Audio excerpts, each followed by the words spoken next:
میرے والد 2003 میں فوت ہوئے اور مرنے سے قبل انہوں نے میری والدہ کو وصیت کی کہ فلاں شخص کو 15,000 روپے ادا کرنے ہیں، لیکن میری والدہ کو یاد نہیں رہا۔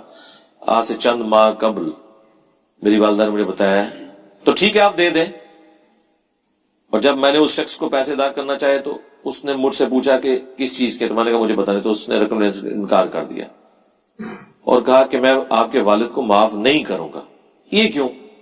السلام علیکم ورحمۃ اللہ وبرکاتہ۔ اللہ سے دعا کرتے ہیں کہ آپ لوگ خیریت سے ہوں گے، اور یہ ویڈیو جو ہے قرض پر ہے، اور یہ قرض 15,000 ہے لیکن واپس ڈبل کرنا ہوگا، یہ ذہن میں رکھیں۔ اور قرآن میں ہے ہم نے امانت آسمان زمین پہاڑوں پر نازل کی، وہ ڈر گئے۔ تو یہ جو معاملہ ہے وہ لون کا معاملہ ہے، اور یہ لون کا جو معاملہ ہے اس کو بہت اچھے طریقے سے آپ کو جو ہے دیکھنا پڑے گا۔ اور قرآن میں سورہ الاحزاب میں ہے ہم نے امانت آسمان پر زمین پر اور پہاڑوں پر نازل کی، لیکن انہوں نے انکار کر دیا۔ تو یہ ساری چیزیں جو ہے اس ویڈیو میں آپ کو دیکھنے کو ملے گی، اور علی مرزا نے اس کے بارے میں کیا بتایا ہے وہ بھی آپ کو، یہ جو لون کا معاملہ ہے اور قرض کا معاملہ جو بھی ہے وہ آپ کو پتہ چلے گا۔ اور ہم سب کو اللہ قرض اور لون کے معاملے سے بچا کے رکھے، اور زیادہ سے زیادہ کوشش کریں حق حلال کی کمائی کھائیں اور یہ سب چیزوں سے بچیں۔ اللہ ہم سب پر رحم کرے۔ اگر قرض ہے تو اللہ ہم سب کے قرض کو ختم کر دے، اور جو بھی لون کا معاملہ ہے اللہ ہم سب کے لون کا بھی معاملہ آسان کر دے۔ آمین ثم آمین۔ کیوں کہہ رہا ہے وہ معاف نہیں کروں گا؟ اس کا مطلب ہے یا تو پھر وہ زیادہ پیسے آپ سے مانگ رہا ہوگا نا، خالی تو نہیں کہہ رہا نا، اس کو کتے نے تو نہیں کاٹا ہوا، پیسے آئے ہوئے کون واپس کرتا ہے؟ یہ جملہ وہ کیوں کہہ رہا ہے کہ میں معاف نہیں کروں گا؟ جس کا سوال ہے وہ بتائے، لمبی سٹوری نہیں ورنہ یہ ساری پرچیاں رہ جائیں گی، صرف ایک جملے میں بتائیں کہ وہ کیوں کہہ رہا ہے میں معاف نہیں کروں گا۔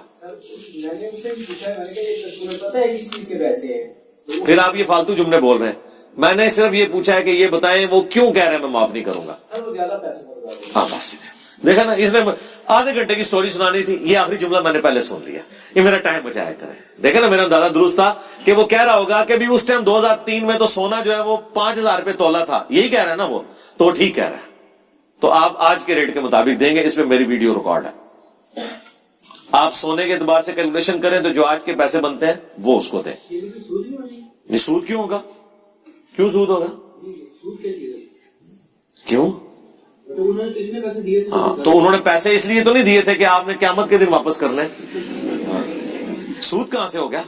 سود تو تب ہوگا جب انہوں نے دیتے وقت کہا تھا کہ یہ 15 لو، میں واپسی پہ 1,00,000 لوں گا، وہ اب بھی 15 ہی مانگ رہا ہے، آپ کا پیسہ ڈی ویلیو ہوا ہے نا، تو اس کا تو کوئی قصور نہیں۔ مثلا اگر 10 تولے سونا میں 2,000 میں آپ کو دیتا، اور اس ٹائم تولہ سونا تھا 2,000 روپے، اور آج ہے 1,40,000، تو آپ مجھے 2,000 کے حساب سے 20,000 روپے پکڑائیں گے یا یہ دیں گے؟ نہیں ہو، سونا اور پیسہ ایکویلنٹ ہے، نہیں پیسے کے بدلے پیسے، اچھا جی سونا خود ایکویلنٹ ہے نا جی اس کے، ٹھیک ہے شاہ جی دنیا میں مجھے پھر کہیں سے لے دیں آپ اس طرح کا قرضہ کہ میں کہوں میں آپ کو 20 سال بعد اتنا ہی واپس کروں گا، بینکر بیٹھے ہوئے ہیں، کس طرح کی آپ غیر علمی باتیں کر رہے ہیں؟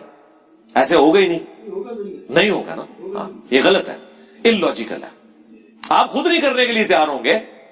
کوئی دنیا کا بندہ مجھے کہے نا جی 20 لاکھ روپے مجھ سے لیں، 20 سال بعد 20 لاکھ دے دیں، ایسے تو نہیں ہوگا۔ لیکن دنیا کا ہر وہ بندہ جس سے مجھ پہ یقین ہے نا، وہ کہے گا جی 20 لاکھ کا سونا کے ایکویلنٹ آپ لے لیں اور اس ریٹ کے مطابق کر دیں۔ اس میں نے باقاعدہ ویڈیو ریکارڈ کرائی ہے، یہ ان لاجیکل ہے۔ آپ جس زمانے کی آپ بات کر رہے ہیں اس زمانے میں کرنسی نوٹ ہوتا ہی نہیں تھا، تو آپ مثال کیوں اس زمانے کی دے رہے ہیں؟ حضور کے زمانے میں کرنسی نوٹ تھا؟ نہیں تھا۔ اس وقت جو سونے کے کوائن تھے نا، ان کی وہی قیمت ہوتی تھی جو اس پہ لکھی ہوتی تھی، وہ دنیا میں کہیں بھی لے جائیں، کیونکہ سونا تو سونا ہوتا ہے، ہمارے کاغذ کے پرزے کی وہ ویلیو نہیں ہے۔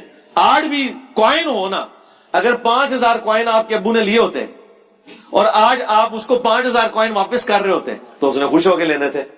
تو لہذا نبی علیہ السلام کی مبارک زندگی سے مثال نہ دیں، اس وقت یہ ڈی ویلیو اور یہ ایشوز نہیں تھے۔ وہ انٹرنسک ویلیو اور فیس ویلیو ایک ہی ہوتی تھی. اس کے لیے میری یوٹیوب پہ ایک ویڈیو آپ دیکھ لیں, گولڈ کرنسی نوٹ اور یہ تمام چیز.